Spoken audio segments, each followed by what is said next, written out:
Hi everyone, welcome back to the channel, and if you are new here, welcome. I'm Dr. Holly, sex and relationship therapist, and this month I am doing something very special, and that is the 12 Days of Sexmas, where with each upload I'm giving one quick and dirty but practical tip to help you feel more connected, confident, and tuned into your pleasure.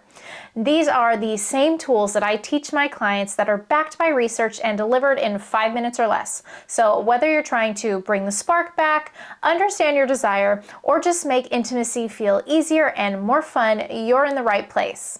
Let's get into it.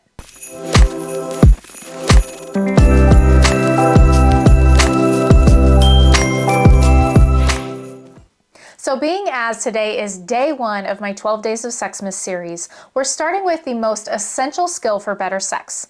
And no, it's not a new position or a toy, it's learning how to get comfortable talking about the uncomfortable. Because here's the truth, if you can't talk about sex, it's almost impossible to improve it. And by the end of this video, I'll share one sentence that can instantly make these conversations a lot less awkward and even more connecting, even if you've never talked about sex with anyone else before. So let's start with, why is talking about sex so vulnerable, even with someone we've literally been having sex with? Well, for most of us, it comes down to shame and fear. We grew up in cultures that taught us that sex is private, dirty, or only something you do, not something that you talk about. So when you try to bring it up, your nervous system immediately goes, nope, danger. That's because your brain links sexual conversation with potential rejection or judgment, which can feel way scarier than the physical intimacy itself. But here's the thing, the couples who I work with that have the best sex lives aren't necessarily the most experimental or the most experienced. They're the ones who've learned how to talk about it openly, honestly, and without shame. Let me give you an example. One of my clients, I'll call them Alex and Jamie, were struggling because sex had started to feel routine. They both wanted to spice things up, but every time one of them tried to bring it up, the other would get defensive. What they realized in therapy is that what they weren't avoiding was new experiences, they were avoiding the discomfort of feeling vulnerable or even rejected. When they started practicing small, low-stakes conversations about pleasure, like what they enjoyed about a recent date or what kind of touch felt good to them that week, that openness built a sense of safety. And safety, as it turns out, is the real foundation for desire.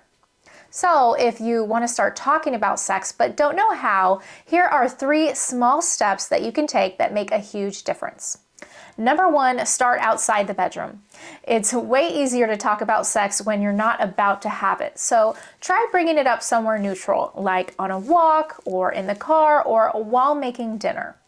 Number 2, lead with curiosity, not criticism.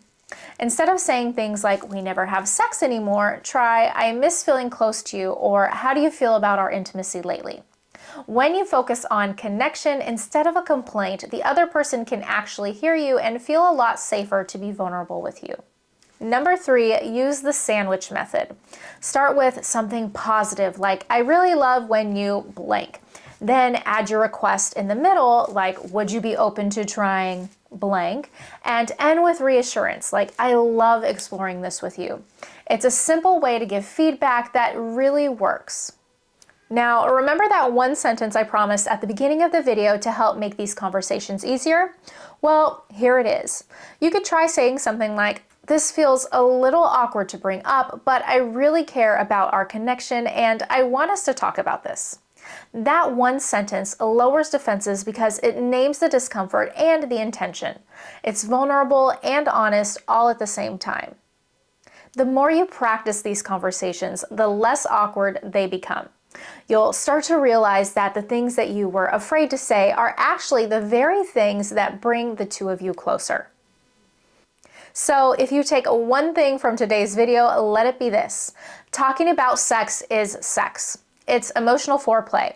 It's how you build trust, safety, and anticipation, and that's what makes everything else better. Thanks so much for watching day 1 of the 12 Days of Sexmas, and stay tuned for the next one where I'll be sharing how your workouts, yes, really your workouts, can make your sex life even hotter. And if you're ready to keep building that confidence, make sure that you subscribe and you don't miss out on the next one. Until next time, stay curious, stay connected, and remember, you deserve a healthy, happy, and pleasurable life.